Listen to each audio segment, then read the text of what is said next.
Buenas tardes.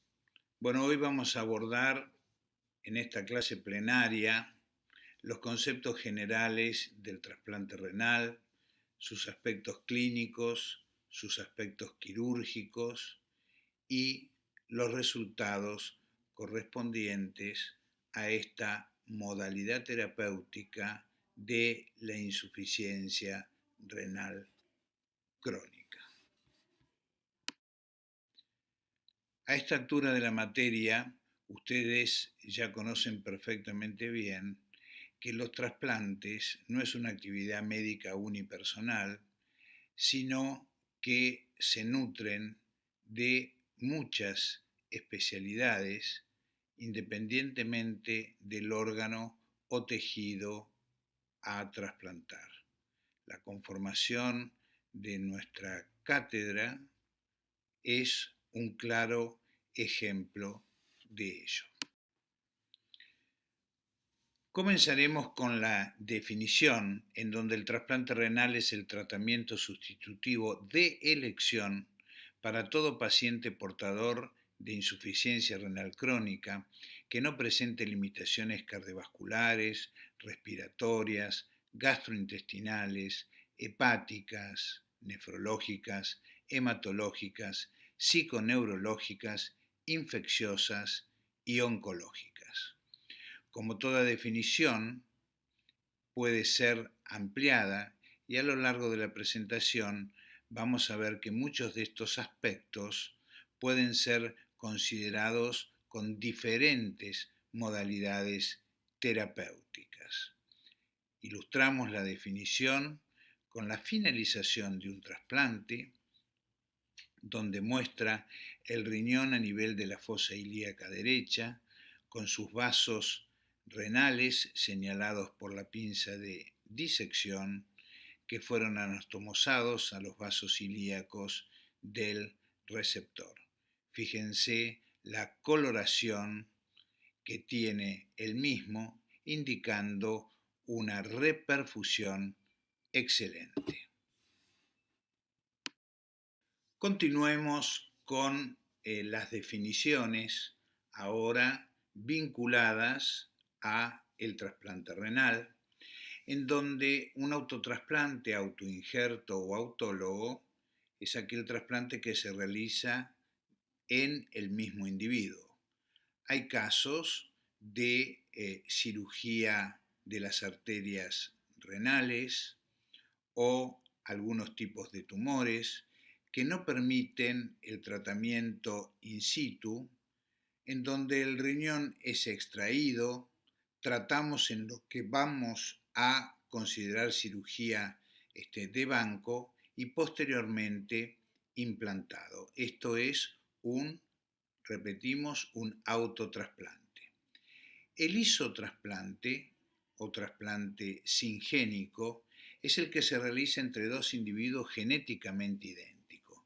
Es el caso de los trasplantes renales que se realizan entre gemelos univitelinos y que, como ustedes se podrán imaginar, es de una escasa incidencia.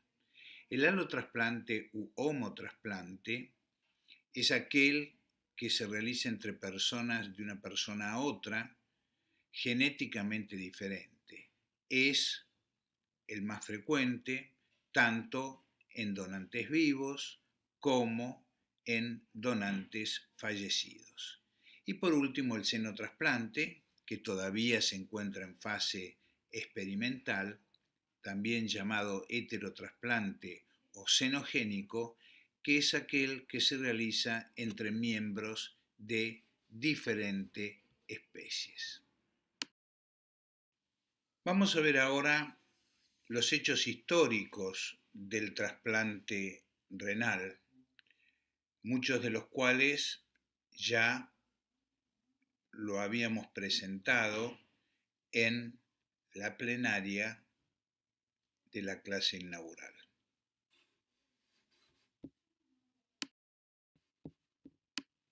Como ustedes recuerdan, Alexis Carrel, un médico francés trabajando en los Estados Unidos, fue quien describió por primera vez las anastomosis vasculares, anastomosis arteriales, anastomosis venosas.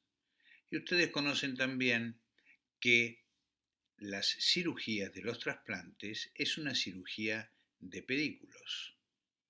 Por lo tanto, él también describió las técnicas quirúrgicas del trasplante renal, la técnica quirúrgica del trasplante hepático, la del trasplante cardíaco, que en su esencia no se diferencian de las que utilizamos en la actualidad. Tenemos que considerar que fue el primer premio Nobel que tuvo la trasplantología en el año 1912. En el año 1954, Merrill y Murray, en el Peter Ben Brigham Hospital de Nueva York, realizan el primer trasplante renal con éxito entre dos hermanos gemelos univitelinos. En el mismo año, pero en el Hospital Necker de París, Jean Bourget realiza también uno de los primeros trasplantes renales con éxito entre dos hermanos gemelos univitelinos. Esta fotografía corresponde al Congreso del año 1992 de la Sociedad Internacional de Trasplantes celebrado en París, en donde vemos a los grandes pioneros de los trasplantes en el mundo. Así se encuentra Sir Roy Calne, Paul Terasaki, Thomas Starzl, Peter Shanway, Jean Bourget, muchos de ellos premios Nobel en distintos temas vinculados a la trasplantología.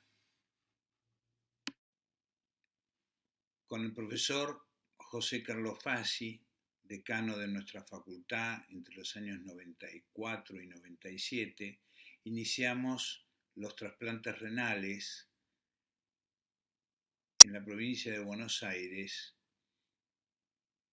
junto con los doctores Luis Touceda y Víctor Morales.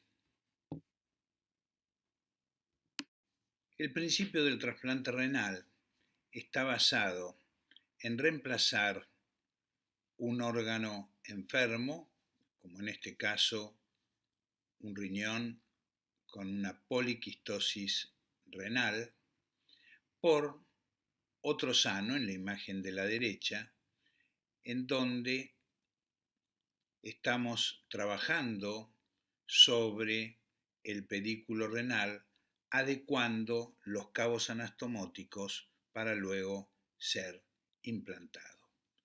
Un riñón enfermo por un riñón sano. Ese es su principio. Los objetivos del trasplante renal no son diferentes al de todos los órganos. Buscamos prolongar la vida de los pacientes, mejorar la calidad de la misma y enfrentar menores costos frente al tratamiento sustitutivo como es la diálisis, tanto la hemodiálisis como la diálisis peritoneal.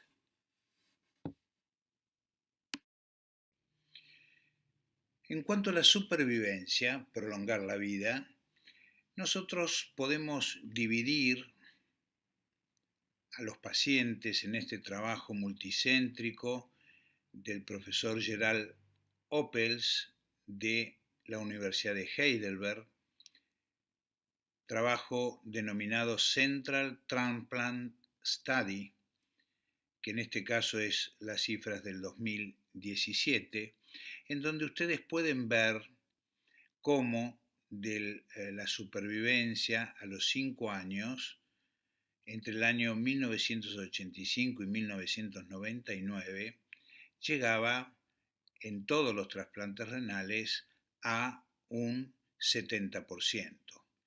Y cómo con el transcurrir del tiempo, entre el 2000 y el 2015,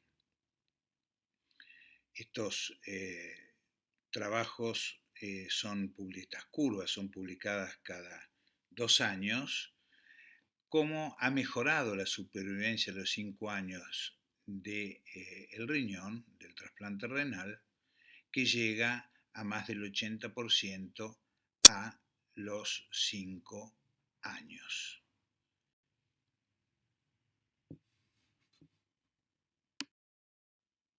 En estas otras curvas que pertenecen al Ministerio de Salud de la Nación, al INCUCAI, se puede ver claramente en azul cómo la supervivencia de los pacientes que son trasplantados superan ampliamente a los pacientes que se encuentran en distintas formas de diálisis. Si nosotros comparamos los costos de la diálisis versus el trasplante, la relación costo-beneficio está ampliamente a favor del trasplante. Con un año de un paciente que se encuentra en diálisis, se cubre perfectamente los costos del trasplante. Y si a esto nosotros consideramos que le estamos dando un 80% de supervivencia a los 5 años, el beneficio es más contundente aún. En nuestro país, en cambio, la diálisis versus el trasplante, la diferencia no es tan claramente significativa como en la diapositiva anterior en el primer año, pero a partir del segundo año, la relación costo-beneficio es claramente a favor de el trasplante. Como vimos en los conceptos generales de un receptor, este debe presentar insuficiencia terminal de uno o varios órganos, puede o no estar en tratamiento sustitutivo, tiene una expectativa de vida limitada, debe presentar un territorio anatómico apto para el implante y tolerar el riesgo no solamente de la cirugía, sino también el del tratamiento inmunosupresor que, como ustedes saben, no es inocuo.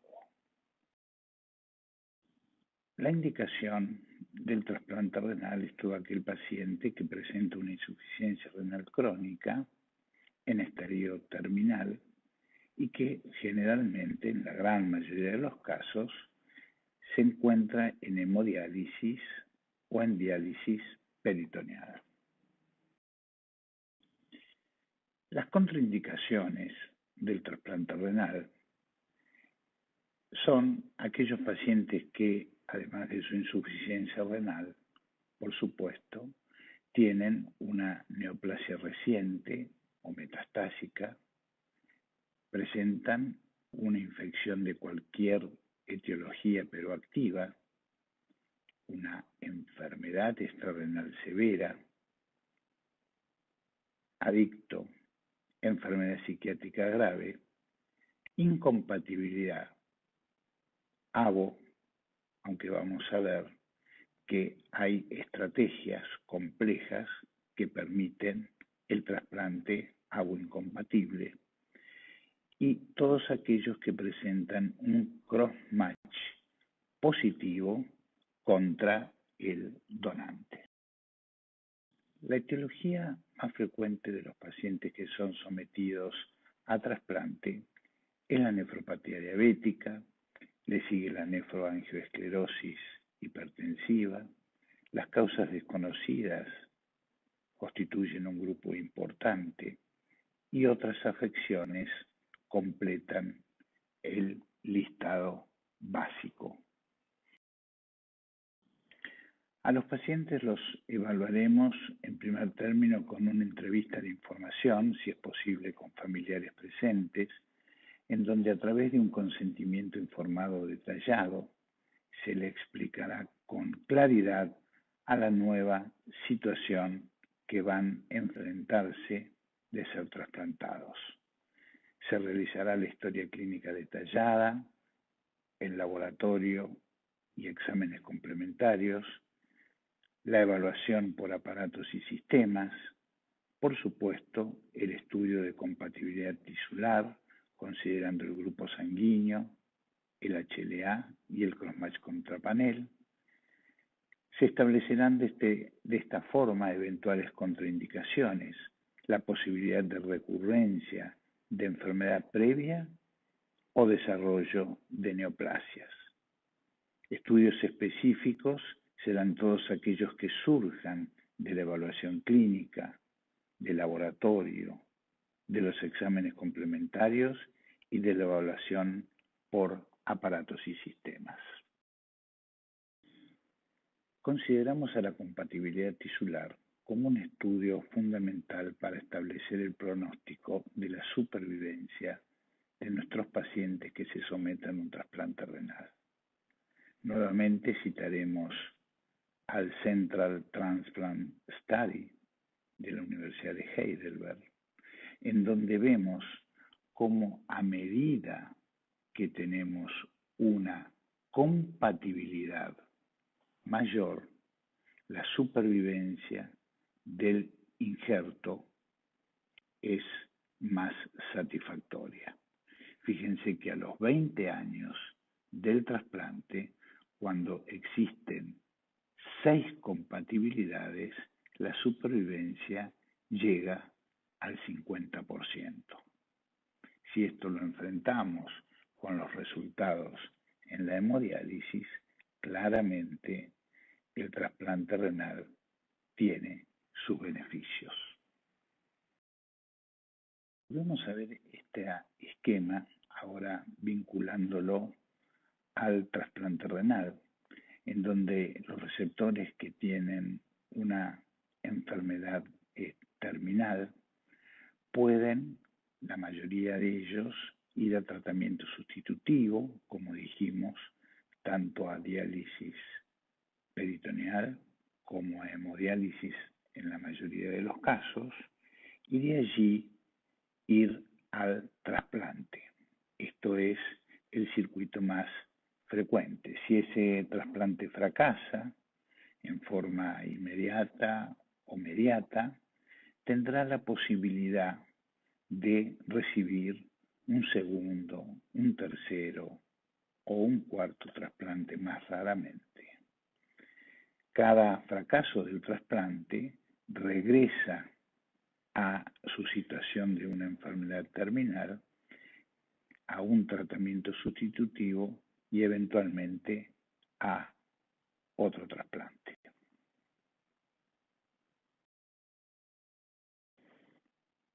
El receptor puede recibir un riñón proveniente de donante vivo, de donante fallecido, de donante a corazón parado, que como ya vimos está poco desarrollado en nuestro país, con otros órganos, no solamente el riñón, como en el caso del páncreas, o junto con el corazón, cardiorrenal, o junto con el hígado, hepatorrenal.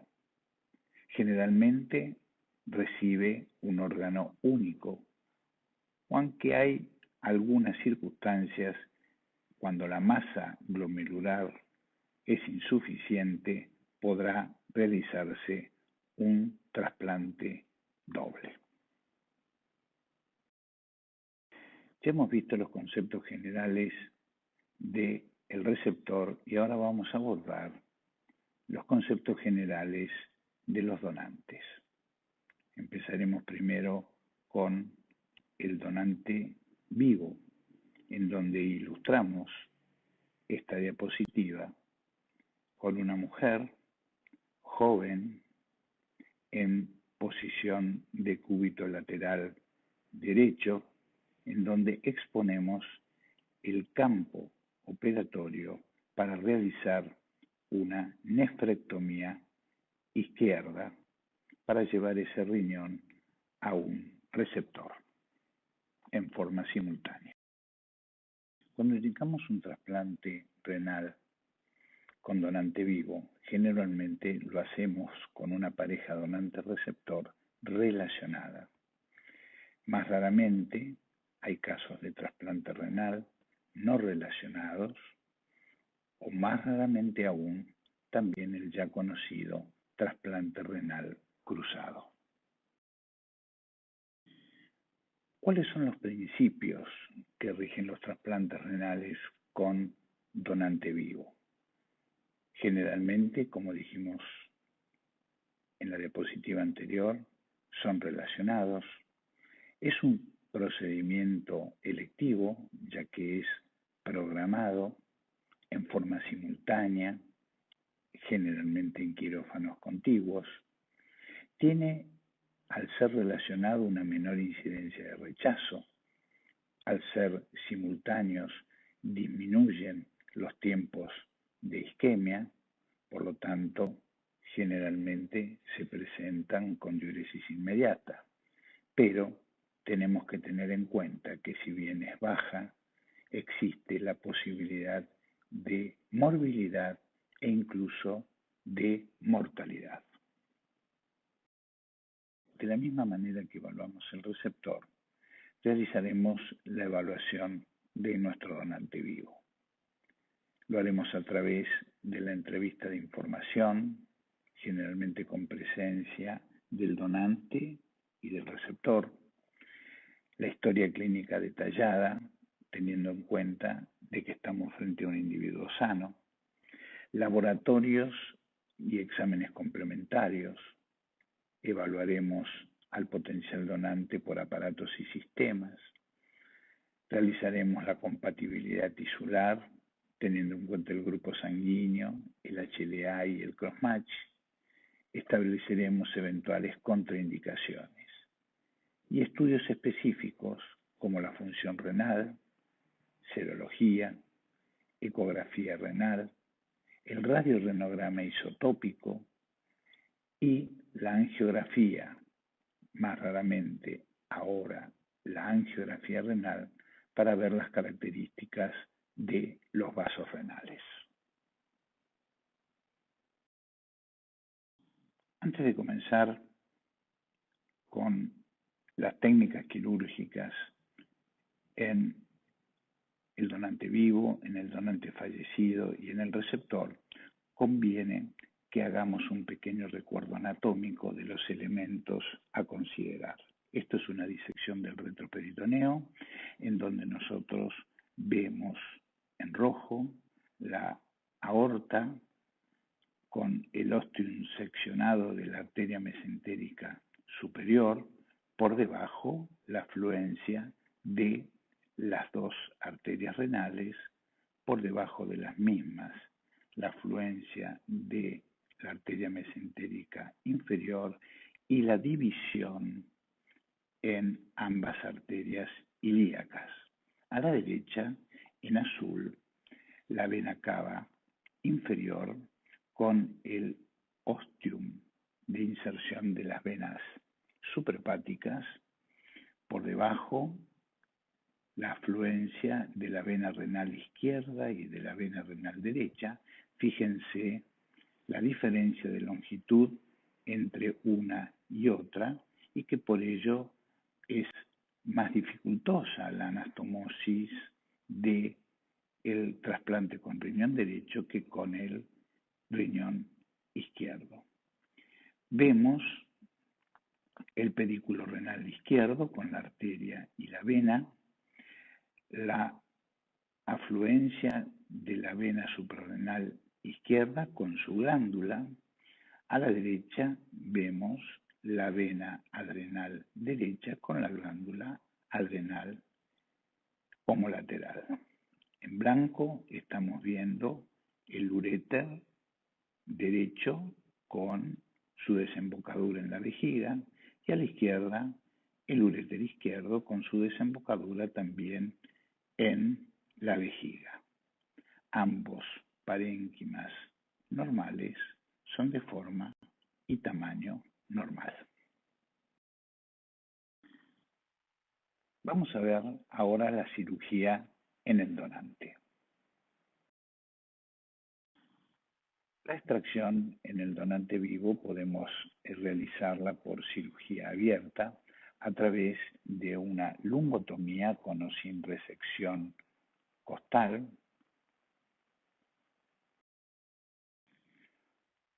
o por nefrectomía laparoscópica, que tiene la gran ventaja de minimizar las incisiones y una rápida recuperación en el posoperatorio del donante. Una vez extraído el riñón del donante en un quirófano contiguo, pasamos a la sala del receptor, en donde en cirugía de banco vamos a adecuar los cabos anastomóticos. Una vez que recibimos el riñón en el banco de procedimientos, realizamos el lavado del mismo a través de la arteria renal con soluciones de preservación y hacemos una evaluación minuciosa de la arteria renal, de la vena renal y del uréter. Vemos cómo el cirujano en este momento está manteniendo el riñón y observando sus características. Pasamos ahora a los aspectos quirúrgicos que debemos de considerar en el donante fallecido, que como ya sabemos se constituye en el pilar de los programas de trasplante. Recordamos la definición, que es aquel paciente que generalmente en pleno estado de salud presenta traumatismo cráneoencefálico o accidente cerebrovascular, se encuentra en asistencia respiratoria mecánica, estable hemodinámicamente, libre de enfermedad transmisible, ya sea infecciosa, neoplásica o degenerativa, y al cual se le diagnostica muerte bajo criterios neurológicos. Recordamos que vemos en la imagen inferior una radiografía de perfil de una angiografía de los vasos del cuello, en donde en el diagnóstico de muerte se ve un arresto circulatorio, una detención del flujo cerebral a nivel de la base del cráneo. Recordamos que tenemos dos tipos de donantes: el que numéricamente es más importante, que es el donante fallecido a corazón batiente, y el otro, recordamos que no está todavía desarrollado en nuestro país, que es el donante a corazón parado. Ilustramos esta placa con las condiciones en que se encuentra un donante a corazón batiente en asistencia respiratoria mecánica, monitorizado. Y abajo las características que tiene un donante a corazón parado, con circulación extracorpórea a través de una cánula arterial y una cánula venosa. Recordamos también los criterios expandidos para trasplante renal, dada la falta de donantes, que ahora tomamos riñones pediátricos, añosos, hipertensos, diabéticos, con hepatitis C, con lesiones anatómicas que podamos reparar, y por supuesto a nuestro donante a corazón parado. Todo esto es para aumentar el pool de donantes y ofrecerlo a nuestros receptores con un margen de seguridad de función más que aceptable. Tenemos que recordar el proceso del donante fallecido con su identificación, selección, el diagnóstico de muerte, la autorización familiar y judicial, el mantenimiento del cadáver, la extracción y el implante. Todo ello realizado en forma mancomunada entre la coordinación hospitalaria, que es la más importante, la coordinación operativa, que se encuentra en la jurisdicción, en nuestro medio de Cucaiba, y el equipo o equipos de trasplante que van a realizar la intervención. En el mantenimiento del donante fallecido debemos considerar 3 aspectos importantes: una adecuada oxigenación por asistencia respiratoria mecánica, una adecuada perfusión con hidratación inotrópicos, que tiende a tener una tensión arterial mayor a 100 milímetros de mercurio, la presión venosa central por encima de 10 y una diuresis mayor a 100 centímetros cúbicos la hora, y una temperatura adecuada a través de sueros tibios y mantas térmicas para evitar la hipotermia. La negativa familiar es otro aspecto importante a considerar, ya que debemos establecer estrategias para minimizarla. Como podemos ver en esta diapositiva, todavía en nuestro país sigue siendo alta si la comparamos con otros. Pasamos así a la extracción en el donante fallecido, donde podemos ver aquí cómo trabajan en forma simultánea el equipo renal, el equipo cardíaco, el equipo pulmonar, el equipo hepático. Es una intervención compleja que necesita del conocimiento y experiencia de todos los cirujanos que intervienen.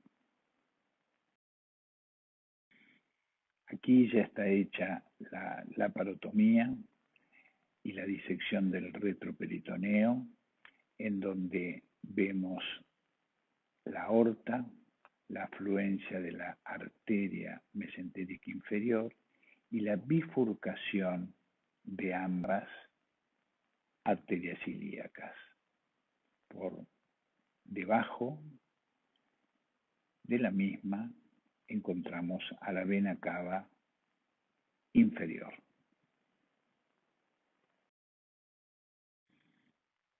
Aquí podemos observar el reparo que se ha realizado en la arteria aorta antes de su bifurcación, y más arriba el reparo de la arteria mesentérica superior.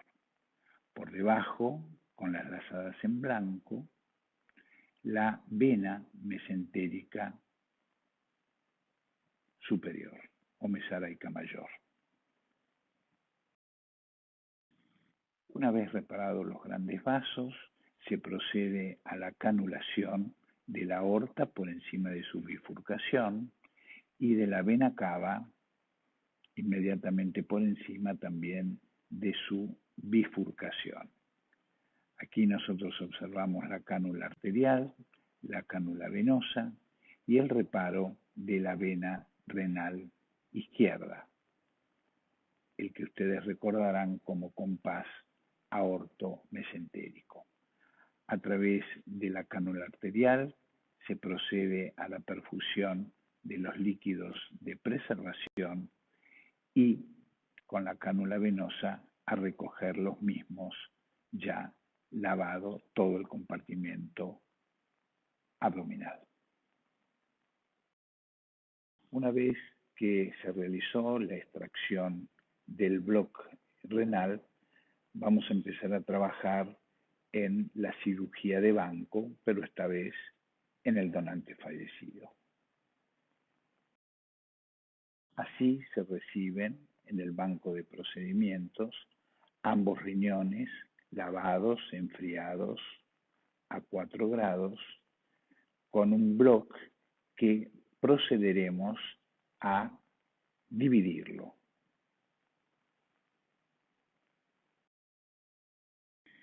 Separados ambos riñones, nos ponemos a evaluar los cabos venosos, arteriales y el uréter. Y en esta diapositiva se observa claramente el buen color pálido de buen lavado del riñón derecho, pero un destechamiento de la vena renal derecha producido en la sección de la vena cava inferior para realizar la extracción hepática. Esta situación frecuente exigirá de los cirujanos que realicen el implante la reparación de esta lesión para que el riñón pueda ser implantado. Aquí pueden observar la diferencia que existe con la placa anterior de las características del lavado de ambos riñones, en donde la perfusión con el líquido de conservación no ha sido exitosa, quedando riñones cianóticos que no van a ser implantados. Recordemos brevemente los tiempos de isquemia. Llamamos tiempo de isquemia caliente al que transcurre entre el tiempo del clampeo o paro cardíaco en el donante hasta que el órgano llega a los 4 grados enfriados con las soluciones de preservación. La isquemia tibia, que es el tiempo de anastomosis vascular en el receptor, y la isquemia fría, el tiempo que transcurre desde el clampeo en el donante hasta la revascularización en el receptor. La preservación renal la logramos a través de la hipotermia y de las soluciones de preservación. El objetivo es mantener las reservas energéticas, disminuir el edema celular, disminuir la producción de radicales libres y disminuir el daño por reperfusión secundario a la isquemia. Esta preservación puede ser estática, que es la más frecuente en nuestro medio, manteniendo el riñón lavado a 4 grados centígrados por un periodo que no debe idealmente superar las 24 horas. La otra forma de preservación es la dinámica, hipotérmica o normotérmica, que en el mundo cada vez se está utilizando más. Esto permite disminuir drásticamente la función retardada del injerto una vez implantado. Entre los criterios que se utilizan para la distribución renal, consideraremos la edad, el tiempo en la lista de espera, el estatus de los pacientes, aquellos que tienen prioridad por último acceso vascular para la hemodiálisis o es selectivo, y la compatibilidad que debemos tener en cuenta es la pondoestatural, la compatibilidad ABO, los antígenos de histocompatibilidad, cantidad de antígenos compartidos, y la compatibilidad cruzada a través del crossmatch contra el donante. Aquí tenemos un ejemplo de la única prioridad para trasplante renal en lista de espera, que son aquellos pacientes que tienen un último acceso vascular. En este caso, observamos cómo el paciente tiene un catéter doble colocado en la vena subclavia por el cual dializa. Dada la escasez de órganos que ustedes ya conocen en nuestro país y en el mundo se están generando diferentes estrategias para poder proveer de órganos y de tejidos a todos aquellos pacientes que se encuentran en lista de espera, y el riñón no escapa a este principio. Así, como ya hemos visto, la impresión de órganos en 3D es un ejemplo de ello. También la conservación de los riñones frisados es uno de los próximos avances que tendrá la trasplantología renal, no olvidándonos que ya está siendo probado en la clínica el riñón bioartificial. Desarrollaremos ahora los principios de la cirugía en el receptor.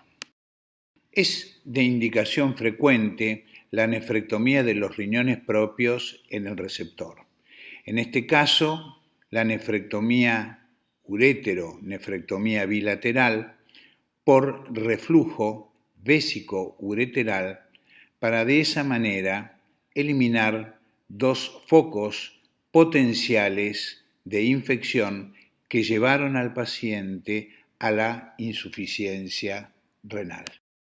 En otros casos, la poliquistosis renal debe de acompañar en la preparación del receptor por el gran tamaño que tienen los riñones poliquísticos con sus complicaciones como son las infecciones y las hemorragias, y en un porcentaje no despreciable el desarrollo de tumores.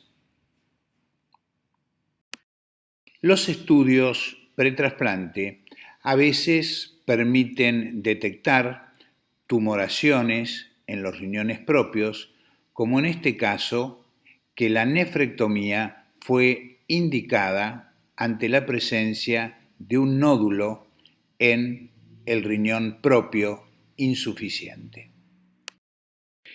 En el caso del trasplante renal con donante fallecido, recibimos el riñón en un reservorio que abrimos en condiciones de absoluta esterilidad y pasamos a identificar el pedículo vascular. Así, en la primera fotografía vemos la arteria renal con el parche de aorta, en la segunda la vena renal con el parche de vena cava y en la tercera vemos ambos cabos anastomóticos con ambos parches para ser anastomosados posteriormente.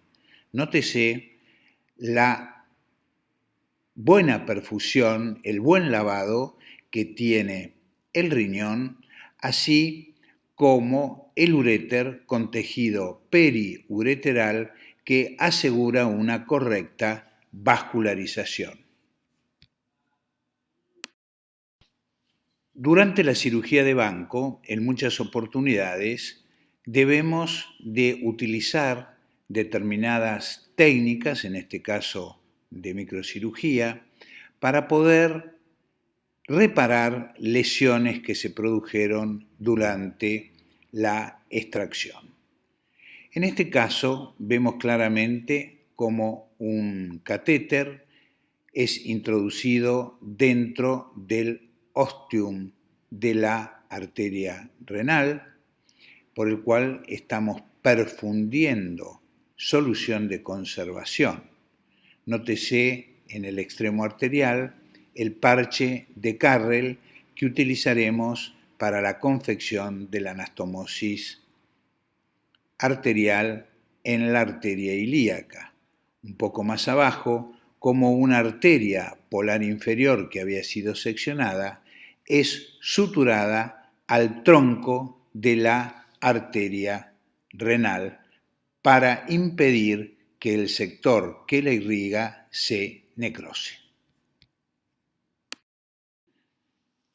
La cirugía en el receptor comienza con una incisión a nivel de la fosa ilíaca derecha, una flancotomía derecha, desde la espina ilíaca anterosuperior hasta la espina del pubis. Seccionamos los músculos oblicuo mayor, oblicuo menor y transverso y exponemos la bolsa peritoneal que posteriormente reclinaremos hacia la línea media. Obsérvese la maniobra de sección muscular en la tercera fotografía. Una vez expuesta la bolsa preperitoneal, realizamos la colocación del separador autoestático. Con sus valvas reclinamos la bolsa hacia la línea media, exponiendo los vasos ilíacos, los cuales disecamos, en especial la arteria ilíaca externa y la vena ilíaca externa, ligando todo el tejido adyacente para prevenir las colecciones linfáticas.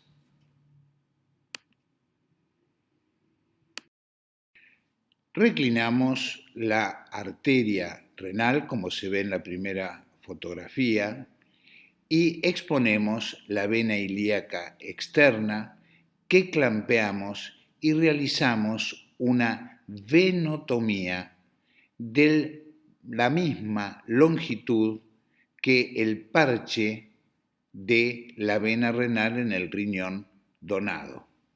Nótese en la fotografía superior derecha cómo vamos suturando la vena renal a la vena ilíaca.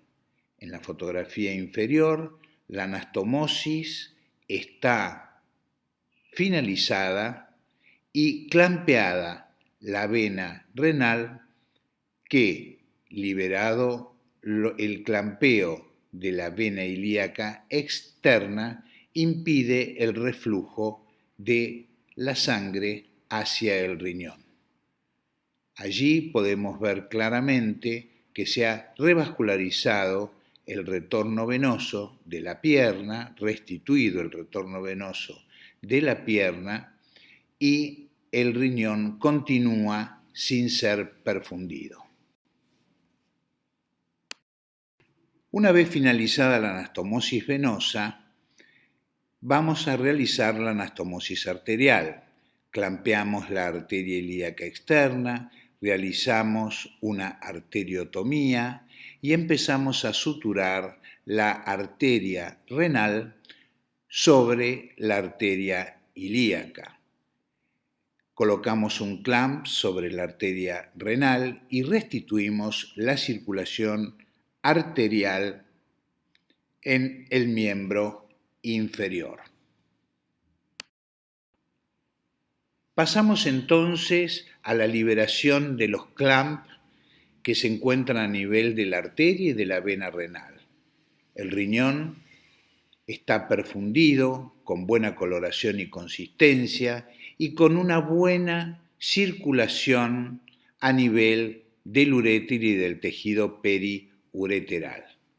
Llegará el momento entonces de unir el uréter a la vejiga de nuestro receptor. Para la anastomosis urológica, disecamos la cara lateral externa de la vejiga que previamente fue replesionada con solución fisiológica a través de la sonda vesical. Hacemos una vesicotomía y sobre ella implantamos con una sutura simple el uréter del donante con la vejiga del receptor. De esta manera concluimos la cirugía con un prolijo repaso de la hemostasia y un cierre por planos de la incisión que realizamos. El riñón queda en posición extraperitoneal heterotópica, ya que está situado en otro lugar que no es la fosa lumbar.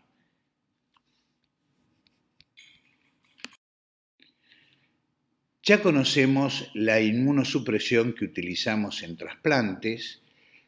La inducción la realizamos siempre con esteroides y elegiremos de acuerdo a la característica de la pareja donante-receptor y su compatibilidad, el tipo de trasplante, sea fallecido o con donante vivo, la inducción con timoglobulina o basiliximab.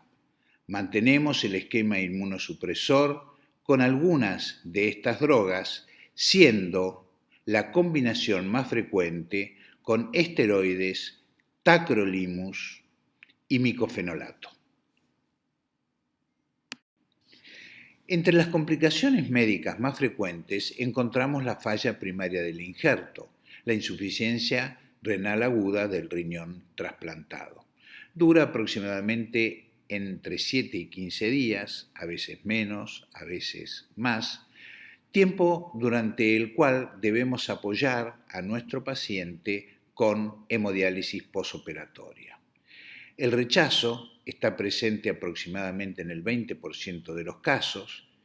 El más frecuente es el rechazo celular agudo, que cede con el incremento de la dosis de esteroides. Las infecciones secundarias al tratamiento inmunosupresor son bacterianas, virales y micóticas, siendo en el trasplante renal la más frecuente la infección urinaria. La enfermedad cardiovascular y el cáncer, también secundario al tratamiento inmunosupresor, son causas de enfermedades secundarias a largo plazo. La recidiva de la enfermedad primaria es cuando el riñón implantado padece la misma enfermedad que llevó a la insuficiencia renal a nuestro paciente. Un ejemplo de ellos pueden ser ciertos tipos de glomerulonefritis. La enfermedad de novo es cuando presenta una glomerulopatía diferente a la que causó la enfermedad en los riñones propios. Y otra de las complicaciones, no menor y responsable muchas veces del fracaso del injerto, es la no adherencia al tratamiento. Las complicaciones quirúrgicas son menos frecuentes que las médicas. En su mayoría se previenen utilizando una depurada técnica quirúrgica. Se dividen en parietales, vasculares y urológicas. No se presentan en un número significativo como causa de pérdida del injerto a corto o largo plazo. La infección de la herida, la evisceración y la eventración son muy poco frecuentes en nuestra experiencia. La trombosis arterial es una complicación dramática, poco frecuente, que lleva a la pérdida del injerto en casi todos los casos. La estenosis de la arteria renal se presenta en etapas más tardías, generalmente a nivel de la anastomosis.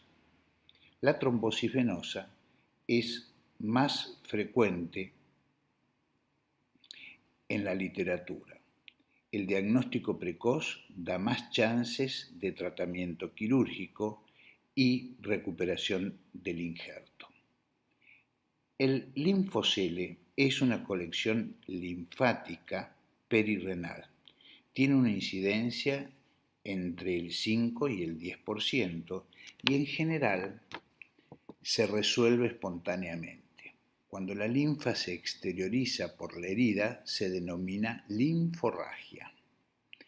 La hemorragia y el hematoma perirrenal se evita con una prolija hemostasia y con la corrección de las alteraciones de la coagulación. La filtración de orina con colección perirrenal se denomina urinoma y se exterioriza por la herida fístula urinaria. responde a alteraciones en la cicatrización de la anastomosis ureterovesical. La estenosis puede presentarse precozmente por falla técnica o más frecuentemente en forma tardía por isquemia del uréter distal. Veamos algunos ejemplos.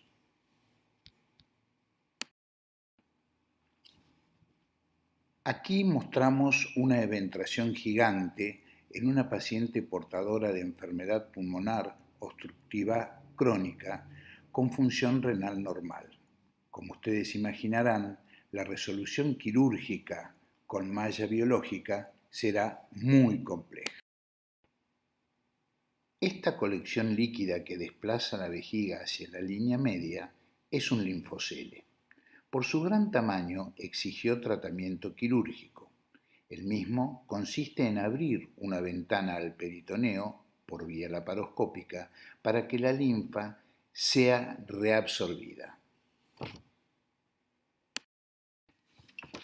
La filtración urinaria es una complicación frecuente en nuestro medio debido a que los receptores tienen un periodo prolongado en diálisis, anúricos, con microvejigas secundarias a su desfuncionalización. Aquí vemos una nefrostomía percutánea donde la sustancia de contraste fuga a través de la anastomosis ureterovesical. El tratamiento inicial es la colocación de un catéter de nefrostomía. Más raramente exige corrección quirúrgica. La supervivencia global del injerto que logramos en nuestro grupo a los 7 años del trasplante no tiene diferencia con la obtenida a nivel internacional. Esta es la situación que vivimos en nuestro país. La primera curva demuestra el crecimiento sostenido de los pacientes que ingresan a diálisis.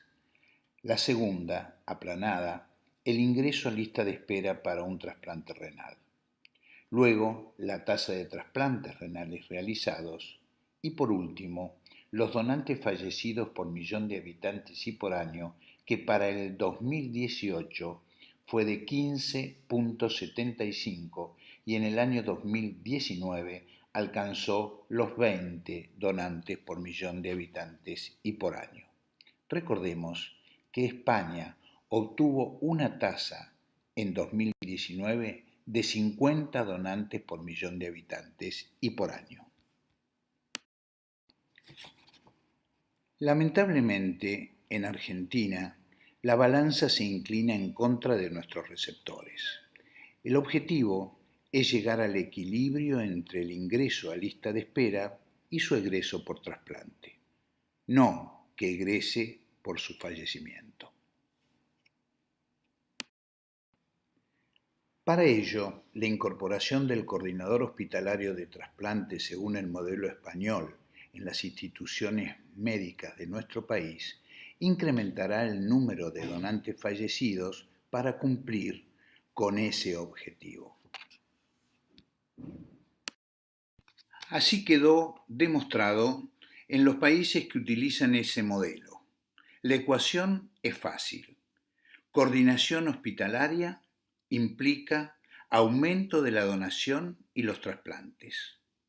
Ante una propuesta nuestra, en diciembre de 2019, el Colegio de Médicos de la Provincia de Buenos Aires incorporó como especialidad médica posbásica o calificación agregada a la coordinación en procuración y trasplante, un importante paso en busca de una solución para este problema que venimos proponiendo desde hace más de 20 años. En cuanto a calidad de vida, luego del trasplante renal, también tenemos para decir.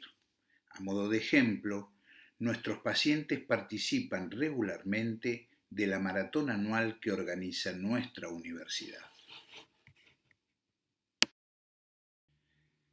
Recibir un reconocimiento como este nos hace saber que estamos en el camino correcto.